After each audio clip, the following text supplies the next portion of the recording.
जिसको नाजायज समझा जाता था, अब सारी इस्लामी दुनिया में है। सऊदी अरब के अंदर खवातीन को ड्राइविंग की इजाजत दे दी गई, नौकरी करने की इजाजत दे दी गई। यूनिवर्सिटीज में खवातीन और मर्द दोनों पढ़ते हैं, उनके दरमियान एक छोटा सा पर्दा होता है, लेकिन वो एक ही जगह पे तालीम हासिल कर रहे होते हैं।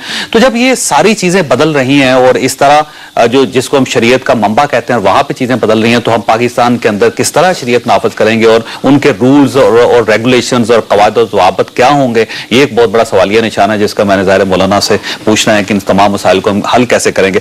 परिजर साहब, आपने ये सारी गुफ्तगू सुनी, आप क्या समझते हैं कि मौलाना के कितने परसेंट पॉइंट जो हैं वो वैलिड हैं और ये चाहते हैं कि इस माशरे को इस्लामी बनाया जाए क्योंकि इस्लामी माशरा है, तो उसमें क्या हर्ज है? देखें, मौलाना साहब ने जो बात की उसके बारे में मैं ये कहना चाहता हूँ कि इनकी जो बातें हैं ये बेसिकली एक खास मखसूस नुक्ता नज़र और एक खास फिक्र की अक्कासी कर रही हैं, और ये कोई नई फिक्र नहीं है। ये इस्लामी तारीख में इमाम इब्न तैमिया के दौर से ये फिक्र जो है ये सामने आ चुकी है।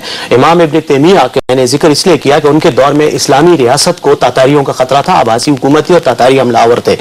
उस वक्त उन्होंने तकफीर का एक नजरिया पेश किया जो कि इस्लामी हिस्ट्री में कई लोगों ने उसको अपनाया है और उस पर अमल भी किया, तकफीर और खुरूज।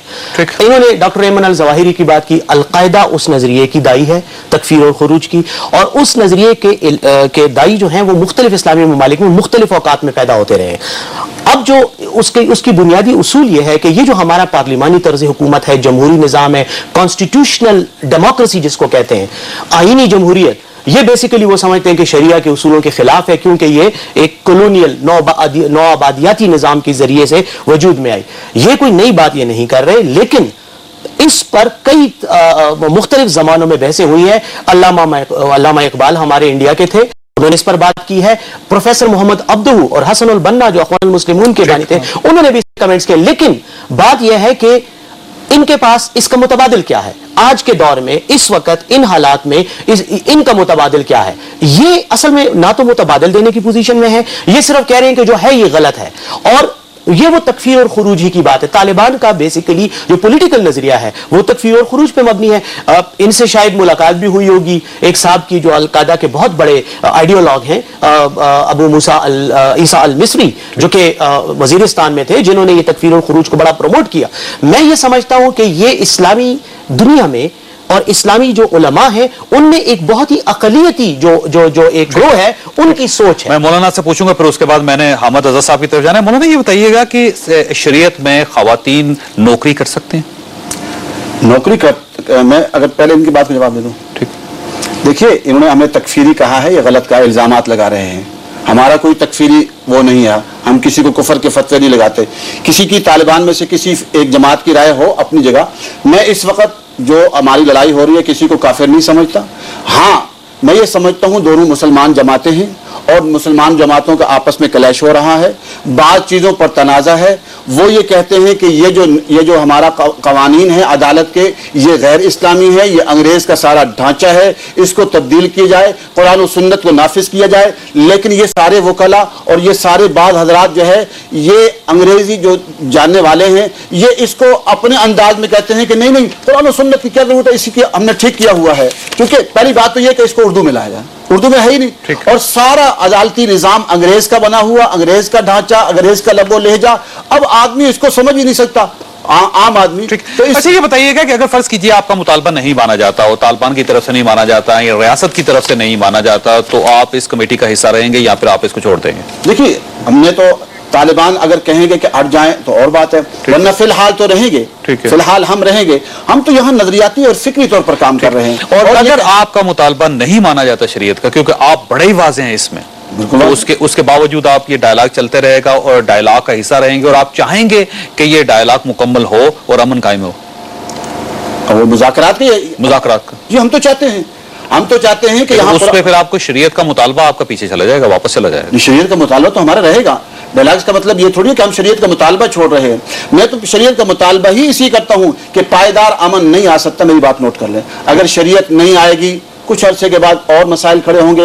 यहाँ सिर्फ एक मसला नहीं है, कराची के मसाइल है, बलूचिस्तान के मसाइल है, चोरियों के मसाइल है, डकैती के, उस मुल्क कत्लेआम। हामिद साहब, ये अमन कायम करने के लिए हमें को बड़ा फैसला तो करना पड़ेगा, या फिर हमें रियासत को मनवाना पड़ेगा या फिर तालिबान को मनवाना पड़ेगा। तो किसको मानना चाहिए, कैसे करना चाहिए, कैसे ये मसला हल होगा? हामिद साहब,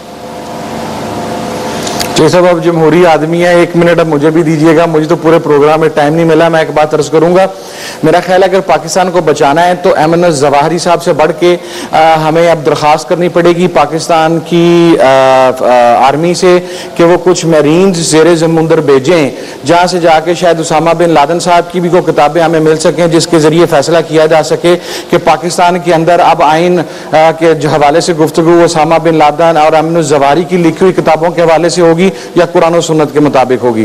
कुरान और सुन्नत का बहरहाल जो कंसेप्ट यहाँ पर पेश किया गया, और ये अरब मुजाहिदीन ये अपने इलाकों से यहाँ पर शरीयत नाफिज करने के लिए आ गए, वहां पर पहले शरीयत नाफिज करें, पहले अपना घर ठीक करेंगे तो उसके बाद यहाँ पर आएंगे। और दूसरी बात, आपने इब्तिदा में चौधरी साहब सवाल किया था और उसके बाद आप साइड पे चलते मौजूद से हम हट गए। आपने कहा था BLA तालिबान और ज़का अशरफ में क्या डिफरेंस है। मैं वाज़ह कर देता हूँ, BLA और तालिबान अपनी बात को मनवाने के लिए मिलिटेंसी पर बिलीव करते हैं, और ज़का अशरफ साहब ने उस फैसले को ना चाहते हुए भी तस्लीम किया, और वो मिलिटेंसी पर बिलीव नहीं करते, जो कि इस्लाम का हकीकी मैसेज है। आप देखें, इस्लाम ये कहता है कि अगर आप इस्लामी रियासत के अंदर इस्लामी कवानीन से मुतसादिम कोई चीज आती है तो उसके लिए आप मुसल्लह जदोजहद नहीं कर सकते, आपने पुरअमन जदोजहद करनी है। आप तमाम लोगों को बिठाएं एक जगह पर और उनसे कहें कि इन तमाम मामलात को सॉर्ट आउट करें, नहीं तो फिर कल इस तरह होगा कि BLA से भी और बलोचिस्तान से भी अब अपनी फोर्सेस को वापस बुलवा लें, और BLA ये मुतालबा करेगी कि यहाँ का कंट्रोल जो है वो रा के हवाले कर दिया जाएगा। और आप देखें जिन जो शराइत आई हैं कितनी मजे का खेज है कि पाकिस्तान आर्मी वापस आ जाए। अब मुझे आप ये चूसा बतलाएं कि क्या वो लोग जो कत्लों के केसेस के अंदर इसी शरीयत के मुताबिक कत्ल का बदला, कत्ल खून के बदले खून के तहत सजाए मौत में जेलों में पड़े हैं। प्रोग्राम का वक्त खत्म हो गया। मैं तीनों मेहमानों का शुक्रगुजार हूं कि आप लोगों ने वक्त दिया। बहरहाल ख्वातीन एक इशू था शरीयत का, क्योंकि एक मुतालबा है पूरे पाकिस्तान में, और अगर हम मुसलमान हैं तो ज़ाहिर शरीयत हमारा मकसद हयात भी है, और इस मकसद हयात के लिए हमें कुर्बानियां भी देनी चाहिए और उस पर बहस भी करनी चाहिए। बहस आपके सामने है, लेकिन अगर हम इन मुज़ाकरात को कामयाब देखना चाहते हैं तो मेरा ख्याल ये है कि लचक दोनों तरफ से दिखानी पड़ेगी। हुकूमत को भी थोड़ी सी लचक का मुजाहरा करना पड़ेगा और तालिबान को भी लचक का मुजाहरा करना पड़ेगा, ताकि ये मुज़ाकरात कामयाब हो जाए और मुल्क में अमन कायम हो जाए। अल्लाह ताला आप और आपके अहले खाना को हर किस्म की मुसीबत से महफूज रखे। अल्लाह हाफ़िज़।